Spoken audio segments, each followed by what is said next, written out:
Who Will Trick or Treat with Me? Written by Greene. Illustrated by Sinclair. Narration by Fifi's Bookshelf. Halloween is coming, Parker shouted. My favorite holiday. I wonder what Halloween will be like in my new town. He looked up and down the new street. I wish I had one friend, he thought. It's hard being the new kid in town. Parker missed his old friends so much. Well, there's no one to trick or treat with me, Parker worried aloud. Baxter looked up, took a running leap, and jumped into a pile of crackling leaves. You're so silly, Baxter, Parker said with a laugh. Baxter always made him feel better. Suddenly, Parker heard the happy sounds of a group of kids talking and laughing. He recognized the kids from his class. But Parker was shy. It was hard for him to talk to new people. He wanted to be brave and introduce himself, but he felt too timid. He tried to say something, but no words came out. So Parker just gave a little wave. The kids glanced at him and kept on walking and talking. No one wants to be my friend, he told Baxter. Parker's eyes filled with tears. Baxter put a comforting paw on his shoulder. Just then, Parker had an idea. It's almost Halloween. I could throw a party and invite everyone in my new class. I'll just hand out invitations so I won't have to actually talk to anyone.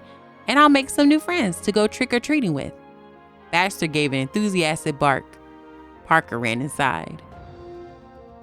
Mom, can I have a party on Halloween night and invite everyone in my class? He asked.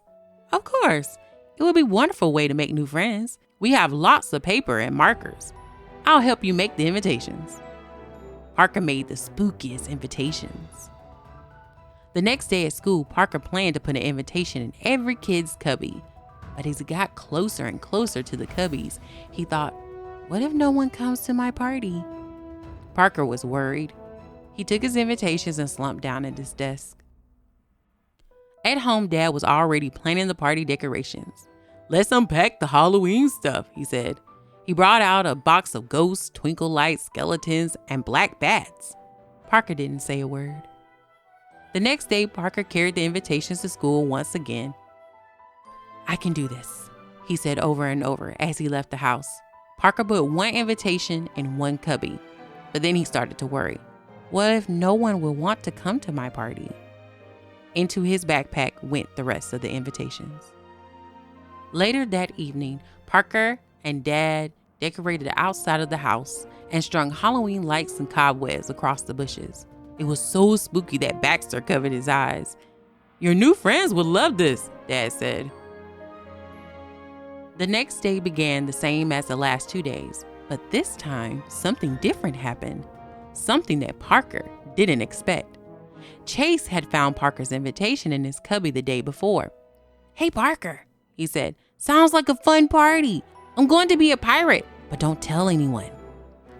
That's it. I have a friend, thought Parker.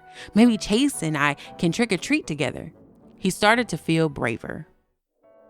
Parker pulled out another invitation, and he put one in every kid's cubby. And the best part is that he felt good about it. The next day was Saturday. Dad said they needed pumpkins to complete their Halloween decorating. Parker and Dad went to a fall festival to find some. At the fall festival, they petted goats, tasted sugary caramel apples, and guessed the weight of a prize-winning pumpkin. It was the biggest pumpkin Parker and Dad had ever seen. They even saw one of Parker's classmates there. Hi, Parker, Lainey said. I can't wait for your party. I'm going to be a scary witch. I have another friend, Parker thought happily. Parker and Dad took a bumpy hay ride out to the pumpkin patch. Parker picked the best pumpkins he could find. He couldn't wait to carve them. The day of the party, Parker and Mom decorated the basement with ghost streamers and a black cauldron filled with squishy eyeballs. They baked a gingerbread haunted house and they carved spooky faces into the pumpkins. But Parker was still scared. What if no one shows up? Parker set out the Halloween goodies and turned on the spooky howling music. Everything was ready. He and Baxter sat on the steps together. The party was supposed to start any minute. They waited and waited. Oh no, Parker thought. No one is coming. I have no friends. I have no one to trick or treat with. He was feeling very worried. Suddenly, the doorbell rang, and then it rang again and again. First 1, then 2, then 10 kids came in. Some brought Halloween treats, others brought games to play. Soon Parker was having a great time and making lots of new friends. After the party, Parker and his new friends went trick-or-treating. Parker didn't feel shy anymore. He was so happy to have friends. Parker's new town finally felt like home. The end.